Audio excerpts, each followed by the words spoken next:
Hi, it's Dwyer, gamblersadvisory.com. Here with some thoughts on the upcoming battle between Celestino Caballero and Satoshi Hosono.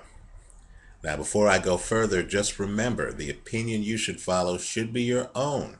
Just consider this video to be a second opinion from a complete stranger online. First, let me just say, in researching this fight, I was on one of my favorite websites, boxrec.com, boxrec.com, and I normally agree with them. But in the cruiserweight division, their rankings right now are ridiculous. They have Johan Hernandez as the top-rated cruiserweight. Quite frankly, I thought Hernandez was in the process of being undressed by Steve Cunningham in their last fight. And keep in mind, at cruiserweight, you also have future Boxing Hall of Famer Antonio Tarver, who I'd certainly take against Hernandez. You also have Denis Lebedev. You also have Wolderchick, the guy who dispatched Danny Green. And so I'm surprised of those five fighters that BoxRec has Johan Hernandez ranked #1. We'll find out how legit or how illegitimate that is when Hernandez fights Steve Cunningham next. Let me also point out, too, that this weekend's fights, I'm holding my nose. Kell Brook is a 100-to-1 favorite. Let me just say, if you're fighting a fight in which the gamblers expect you to win 100 out of 101 times, that's called a sparring session, right? You shouldn't be charging customers to come see a sparring session. Also, Marco Antonio Rubio, a fighter I like a lot, he's a 41-to-1 favorite, as is Yordanis Despaigne in his fight. Again, these are glorified sparring sessions. When you're a 41-to-1 favorite, those fights aren't worth being analyzed online. Let's talk about a fight that is Celestino Caballero against Satoshi Hosono. This fight is taking place in Asia.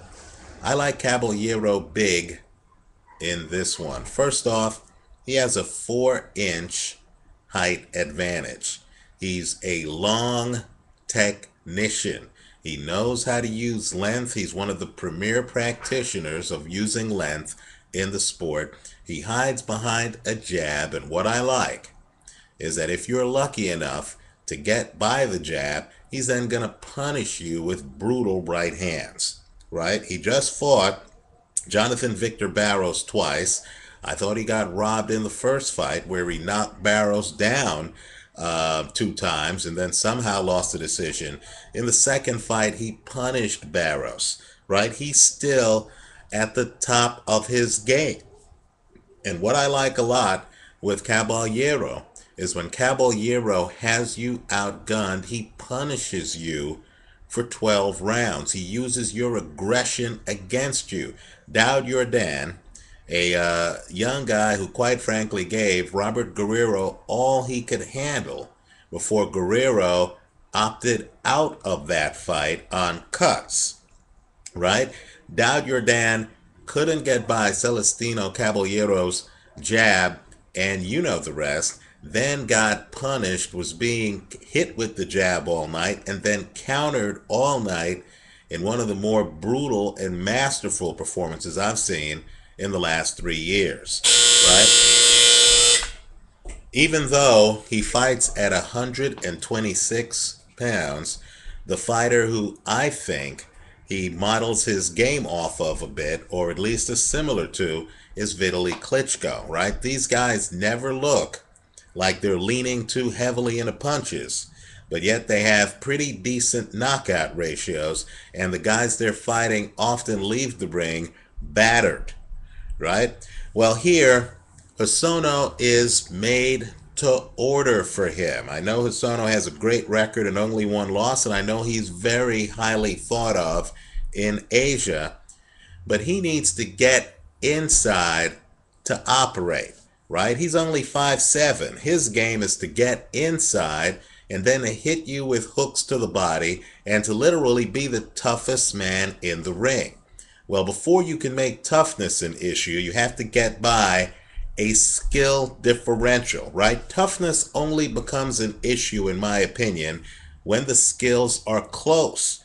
If one guy has a decided skill advantage, then that's a problem. And I believe Hosono is going to find himself having a very hard time getting by Caballero's jab. Then when he gets inside, he's going to find that, first off, Caballero's interior defense is better than advertised. Not only that, Caballero's punching power is better than advertised. He doesn't need a lot of room to get leverage on his punches, right? Because he's tall.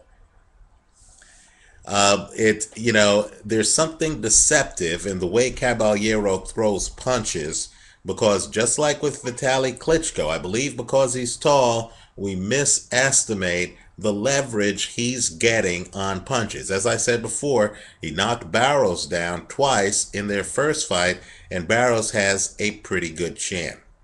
So I'm expecting Caballero to do damage to Hosono. I wouldn't be surprised if Caballero gets a stoppage in this one. In any event, I believe Caballero is going to win this. I like him in this one. Let me know what you think. Leave your comments for me here on YouTube. Visit us at gamblersadvisory.com and predictboxing.blogspot.com. Thanks for watching.